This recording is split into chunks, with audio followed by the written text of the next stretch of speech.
اسے معبود مانتی تھی، اسے مشکل کشا مانتی تھی، اسے حاجت روا مانتی تھی، اسے ذرے ذرے کا مالک و مختار مانتی تھی، اس کو عالم الغیب مانتی تھی، تو اللہ تبارک و تعالی نے اس کے زمانے میں یہ نوجوان پیدا کیے۔ چنانچہ اس نے اپنی رعایا کے اندر اعلان کر دیا کہ میرے سامنے سجدہ کیا جائے۔ چنانچہ بہت بڑی آگ وہ تیار کر لی اور خود تخت پہ بیٹھ گیا کہ جو آدمی مجھے سجدہ کرے گا، معبود مانے گا، مشکل کشا مانے گا، حاجت روا مانے گا، ذرے ذرے کا مالک و مختار مانے گا، میں اسے چھوڑ دوں گا۔ جو مجھے الہ نہیں مانتا، جو مجھے مشکل کشا نہیں مانتا، جو مجھے حاجت روا نہیں مانتا، میں اس آگ کے اندر انہیں جلا دوں گا۔ چنانچہ یہ نوجوان ایک طرف بیٹھے ہیں، لوگ آتے ہیں اپنی جبین نیاز اللہ کے سامنے خم کرتے ہیں، وہ جبین نیاز جو اللہ تعالیٰ نے خاص اپنے دروازے پہ جھکنے کے لیے بنائی ہے۔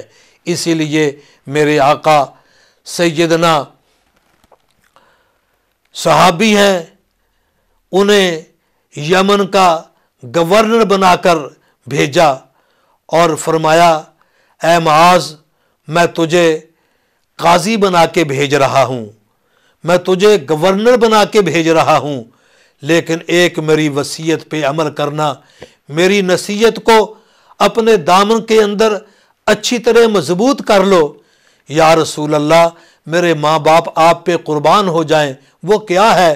آپ نے فرمایا معاذ، یاد رکھنا، ان قتلتا، اگر تیرے جسم کے ٹکڑے ٹکڑے کر دیے جائیں، تجھے قتل کر دیا جائے، او حرکتا، یا تجھے آگ کے اندر ڈال دیا جائے، آگ میں جلا دیا جائے، تیرے جسم کی راکھ بنا دی جائے، فرمایا معاذ اپنے آپ کو ٹکڑے ٹکڑے کروا لینا، یہ برداشت کر لینا، اپنے آپ کو آگ کے اندر جلانا یہ برداشت کر لینا، لیکن فرمایا معاذ لا تشرک باللہ، اللہ تعالیٰ کی ذات کے ساتھ کسی کو شریک نہ کرنا۔ اللہ تعالیٰ ذات کے اعتبار سے بھی وحدہ لا شریک ہے، اور اللہ تعالیٰ صفات کے اعتبار سے بھی وحدہ لا شریک ہے۔ وہ بادشاہ سجدے کرواتا ہے، یہ ایک طرف بیٹھے ہیں، نظارہ دیکھتے ہیں، بادشاہ بھی ان کی طرف غور سے دیکھتا ہے کہ صبح سے شام ہو گئی، ساری رعایا سجدہ کر کے چلے گئی، یہ سجدہ نہیں کرتے۔ انہوں نے ان کو بلا کے پوچھا کہ بھئی سب نے مجھے سجدہ کیا، تم نے سجدہ کیوں نہیں کیا؟ تو اللہ تعالیٰ ان کی بات بیان کرتے ہیں، فرمایا انہم فتیۃ آمنوا بربہم وزدناہم ہدی۔ اللہ فرماتے ہیں چند نوجوان جن کو میں نے ایمان کی دولت عطا فرمائی تھی، جن کے میں نے دامن ایمان سے بھر دیے تھے، اور جن کا ایمان اتنا مضبوط تھا کہ وہ بادشاہ کے سامنے گھبراتے نہیں ہیں، پریشان نہیں ہوتے، جب وہ سوال کرتے ہیں تو وہ کھل کر کہتے ہیں اذ قاموا، جب وہ بادشاہ کے سامنے کھڑے تھے، وہ سوال کرتا ہے مجھے سجدہ کیوں نہیں کیا، مجھے عالم الغیب کیوں نہیں مانتے، مجھے مشکل کشا کیوں نہیں مانتے، مجھے حاجت روا کیوں نہیں مانتے، تو وہ کہتے ہیں ربنا ورب السماوات والارض، بادشاہ ہمارا رب تو وہ ہے جو آسمانوں کو بنانے والا ہے، جو زمین کو بنانے والا ہے، جو کائنات کے ذرے ذرے کا مالک ہے، اس کے سوا ہماری جبین نیاز کٹ سکتی ہے، لیکن اللہ تعالیٰ کے دربار کے علاوہ کسی اور آستانے پہ جھک نہیں سکتی۔ تو اللہ تبارک و تعالیٰ ان کا پورا تفصیل سے واقعہ بیان کرتا ہے اور اپنے محبوب کو اس واقعہ کی اطلاع دیتا ہے، میرے محبوب یہ قرآن ہے، آپ قرآن پڑھتے جائیں، قرآن کی تلاوت کرتے جائیں، اور ان مشرکین مکہ کو ان کے سوال کا جواب دیتے چلے جائیں۔ چنانچہ اللہ تعالیٰ نے پہلا جواب سورہ بنی اسرائیل کے اندر دیا جو روح کے بارے میں انہوں نے سوال کیا تھا، اور دوسرا سوال جو انہوں نے کیا تھا اس کا جواب سورہ کہف کے اندر عطا کیا، جو پورا واقعہ اصحاب کہف کے بارے میں اللہ تعالیٰ نے اس صورت کے اندر جو اللہ تعالیٰ نے نازل فرمایا۔ اور تیسرا سوال تھا ذوالقرنین کے بارے میں، اس کا بھی جواب اللہ تعالیٰ نے اسی صورت کے اندر دیا، جو 16ویں سپارے کا دوسرا رکوع ہے۔ پورا رکوع اللہ تعالیٰ نے ذوالقرنین کے بارے میں نازل فرمایا، اس کی پوری تفصیل بیان کی، اس کی بادشاہت کو بیان کیا۔ اللہ تعالیٰ نے اس طرح اپنے محبوب کے وہ جو سوالات تھے جو کیے گئے تھے ان کا اللہ تعالیٰ نے جواب دیا۔ تو میرے محترم دوستو، میں عرض یہ کرنا چاہتا ہوں، یہ باتیں اس بات کی دلیل ہیں کہ اگر میرے آقا ہر چیز کو جاننے والے ہوتے، اگر میرے آقا ہر چیز کا علم رکھنے والے ہوتے، عالم الغیب ہوتے، تو آپ پریشان نہ ہوتے، آپ مضطرب نہ ہوتے، آپ اس پر کوئی پریشانی کا اظہار نہ کرتے، بلکہ جب سوال کیا تھا، سوالات کیے تھے، فوراً جواب دے دیتے۔ تو آپ کا فوراً جواب نہ دینا، 18 دن وحی کا سلسلہ منقطع رہنا، اور 18 دن کے بعد پھر وحی کا نازل ہونا، پھر اللہ تعالیٰ نے اپنا جو قرآن نازل کیا، ان سوالات کے جو جوابات نازل کیے، یہ اس بات کی بہت بڑی دلیل ہے کہ اللہ تعالیٰ کے علاوہ، اللہ تعالیٰ کی ذات کے علاوہ کوئی دوسرا عالم الغیب نہیں ہے۔ میں اس سے بڑھ کے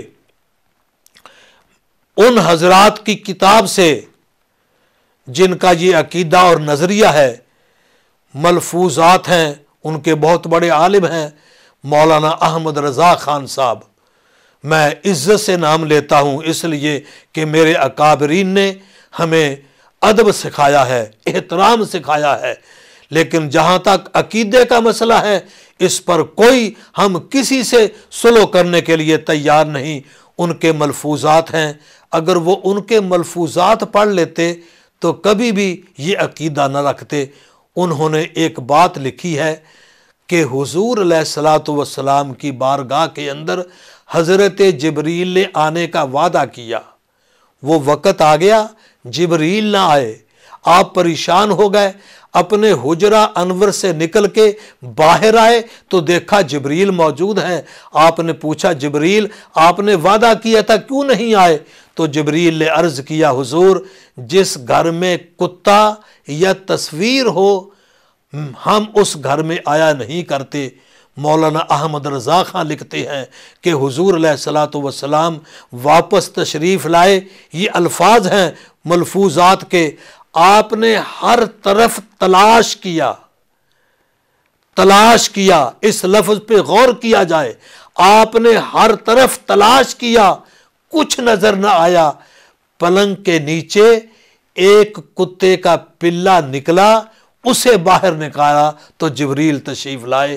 وہ بھی یہ بات اس بات کی دلیل ہے کہ جو مولانا احمد رضا خان صاحب نے لکھی ہے کہ اگر حضور جانتے ہوتے کہ